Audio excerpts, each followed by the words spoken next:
Gmail account কিভাবে delete করবেন সেটার জন্য জিমেল অ্যাপ্লিকেশনটি ওপেন করে নেবেন। ওপেন করে নেওয়ার পর ডান দিকের উপর কোণে আপনার জিমেলের যে লোগোটা সেটা দেখতে পাবেন, সেখানে ট্যাপ করবেন। ট্যাপ করার পর এখানে আপনার জিমেলগুলো শো করবে, আপনার মোবাইলে যতগুলো জিমেল লগ ইন রয়েছে। যে জিমেলটা আপনি ডিলিট করতে চান সেই জিমেলটা সিলেক্ট করে নেবেন। সিলেক্ট করে নেওয়ার পর এখানে ম্যানেজ ইওর গুগল অ্যাকাউন্ট সেখানে ট্যাপ করবেন। ট্যাপ করার পর কিছুক্ষণ লোডিং হওয়ার পর এরকম একটা ইন্টারফেস আপনারা দেখতে পাবেন। দেখুন উপরে কিছুগুলো অপশন রয়েছে, home, personal info, data and privacy. তো এই ডাটা অ্যান্ড প্রাইভেসিতে ট্যাপ করে দেবেন। তো ট্যাপ করার পর স্ক্রল করে উপর দিকে তুলবেন, নিচে আপনি একটি অপশন দেখতে পাবেন। দেখুন আমি দেখিয়ে দিচ্ছি, একটু স্ক্রল করে উপর দিকে তুলবেন। এখানে দেখুন একটি অপশন রয়েছে ডিলিট ইওর গুগল অ্যাকাউন্ট, সেখানে ট্যাপ করবেন। ঠিক আছে, এখানে এরকম একটা ইন্টারফেস খুলে যাবে।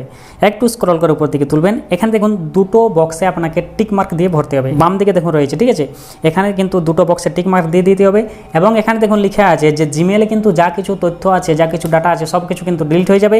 এবং দেখুন লেখা আছে the associated channel will be deleted. যদি আপনার সেই জিমেল অ্যাকাউন্টের দ্বারা কোনো ইউটিউব চ্যানেল ক্রিয়েট করা থাকে সেটাও কিন্তু ডিলিট হয়ে যাবে। সেগুলো কিন্তু আপনারা আগে ভাবনা চিন্তা করে নেবেন, তারপরে যদি আপনি কোনো জিমেল অ্যাকাউন্ট ডিলিট করতে চান তো সেটা করতে পারেন। আমি আজকের এই ভিডিওতে দেখিয়ে দিচ্ছি যে কীভাবে আপনারা জিমেল অ্যাকাউন্ট ডিলিট করবেন। তো দেখুন এখানে কিন্তু সব কিছু লেখা আছে, আপনারা চাইলে পড়ে নিতে পারেন। ঠিক আছে, এরপর নিচে এই যে দুটো বক্স আছে সেখানে টিক মার্ক দিয়ে এখানে ডিলিট ইওর অ্যাকাউন্ট এখানে ট্যাপ করে দেবেন।